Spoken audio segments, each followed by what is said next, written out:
Hello, PCS family. And today is Friday, November 13th.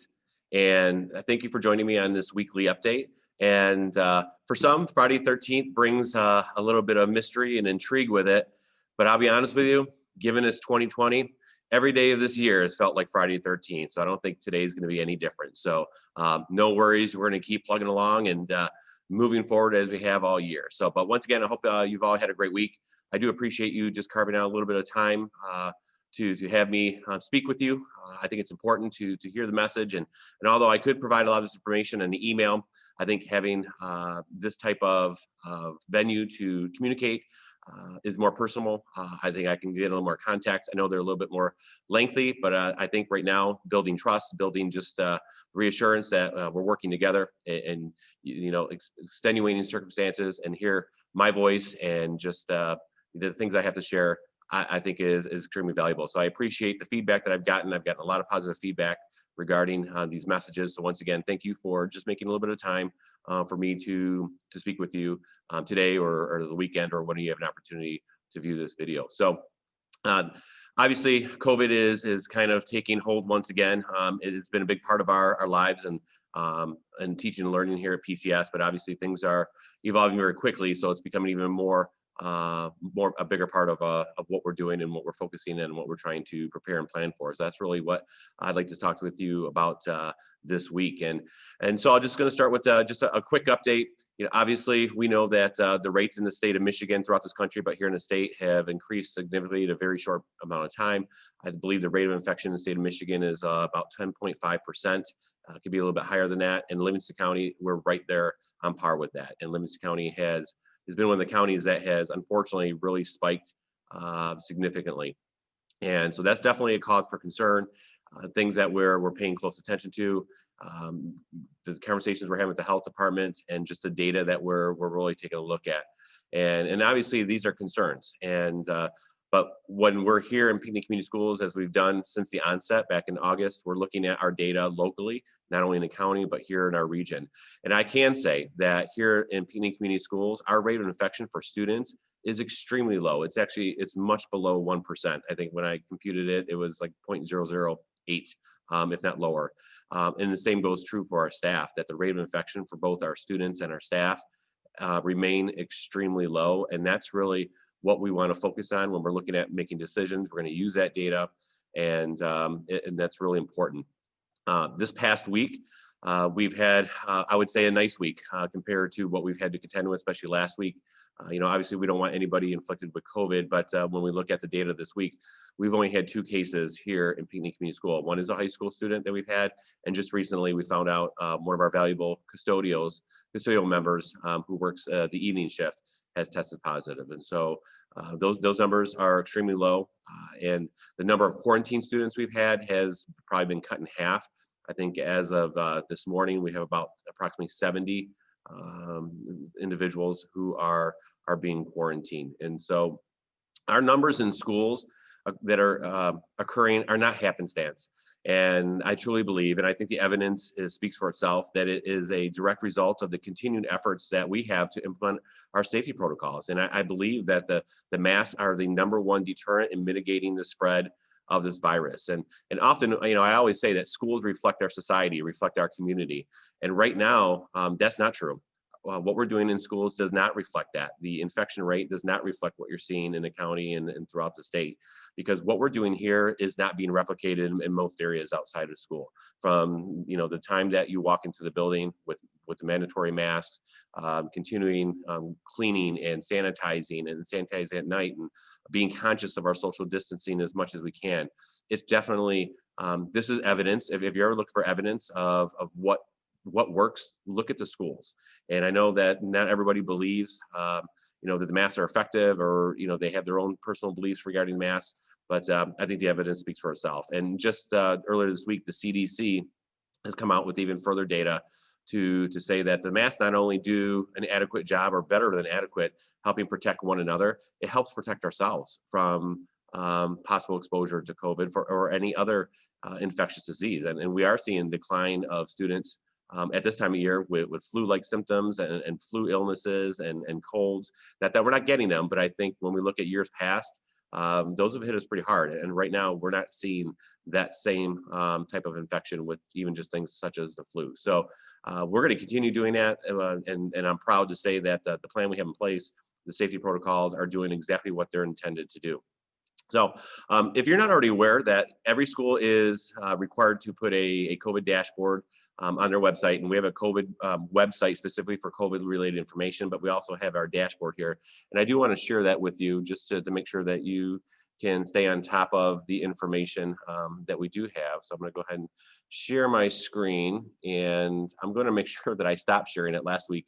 If you remember, I did share a screen and I forgot to unshare it and continue on with the rest of the presentation. So I'll try not to do that this week. But this is the information that we have, and we do report week by week, just new cases. And as you see here, the 11-4, those are cases that we were contending with last week. And I said last week was definitely a more challenging week throughout.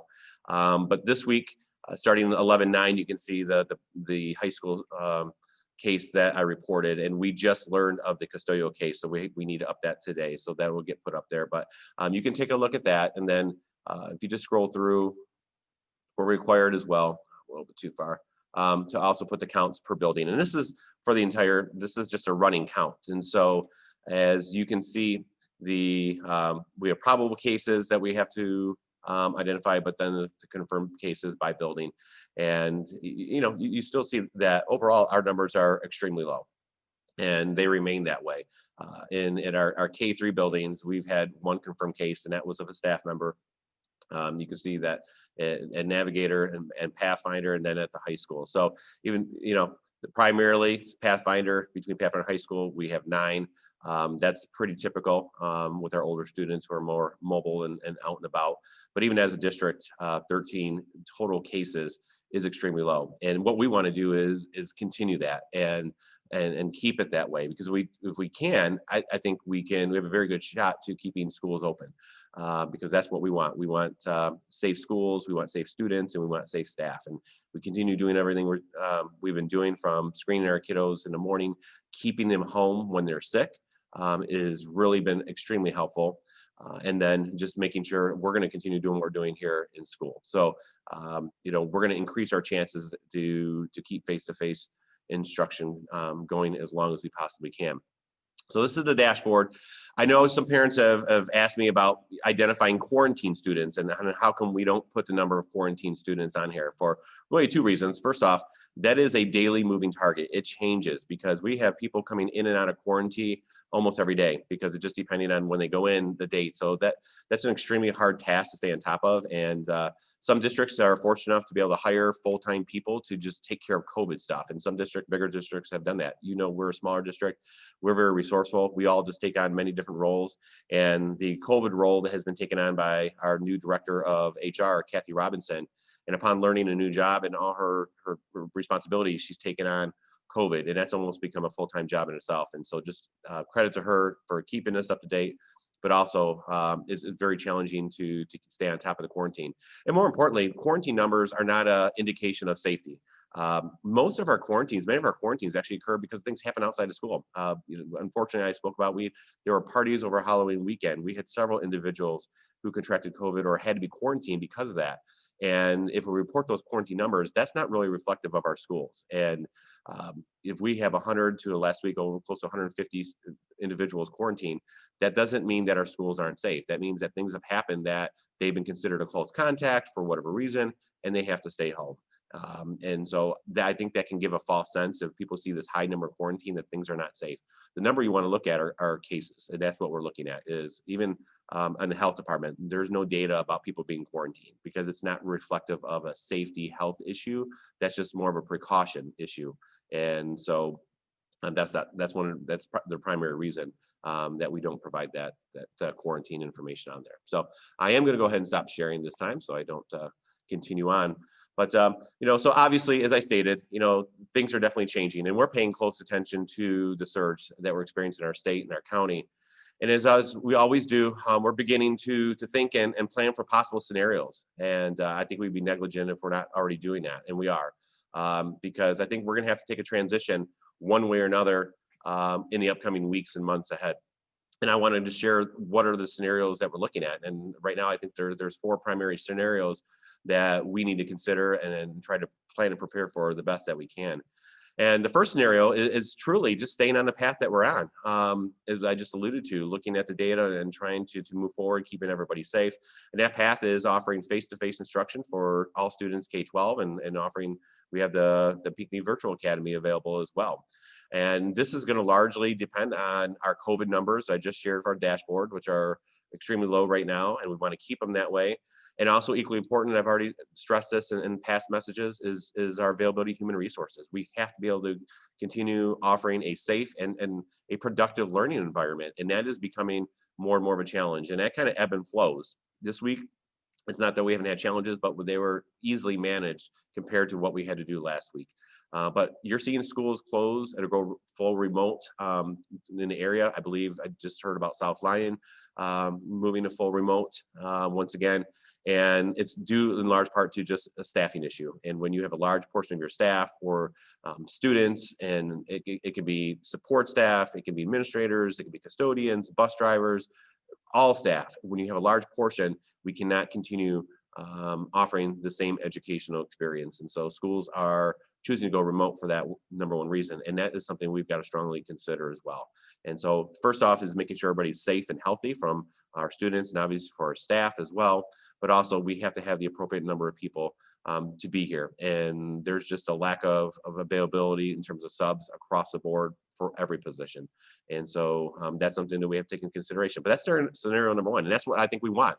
Talking to students and staff, people want to be here. Our teachers want kids here. We know how valuable it is for our kids to be in school, not only academically, that we can support them, but support them socially, support them with their emotional and mental health well-being.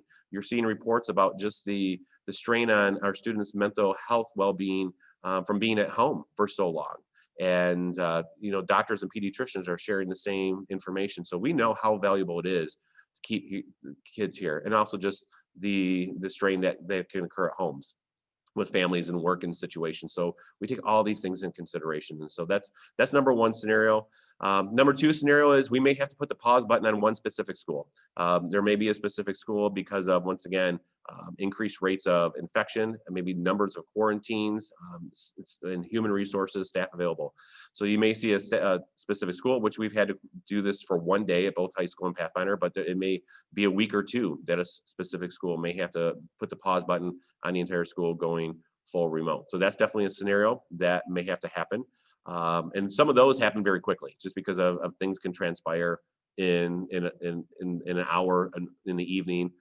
We know that by experience, but this is definitely a scenario that may happen or continue happening in the weeks and months ahead.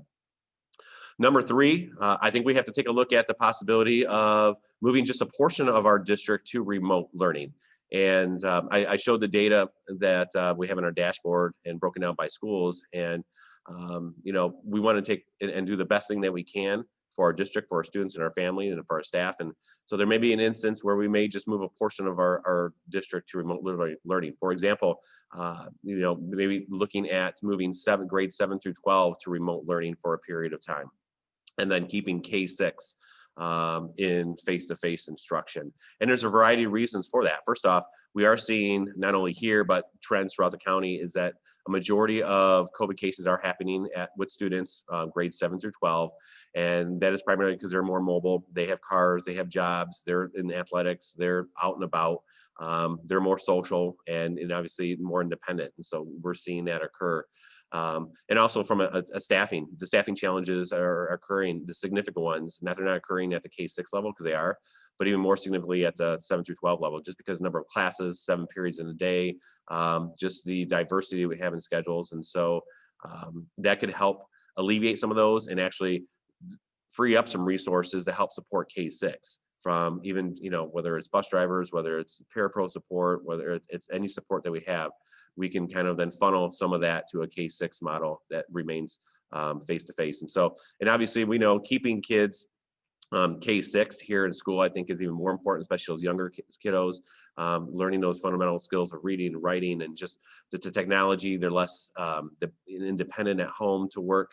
And also I think it helps alleviate some of the burden that would be placed on parents, be honest with you, because we feel that students grades 7 through 12, and maybe not all of them, but a majority of them can work more independently from home.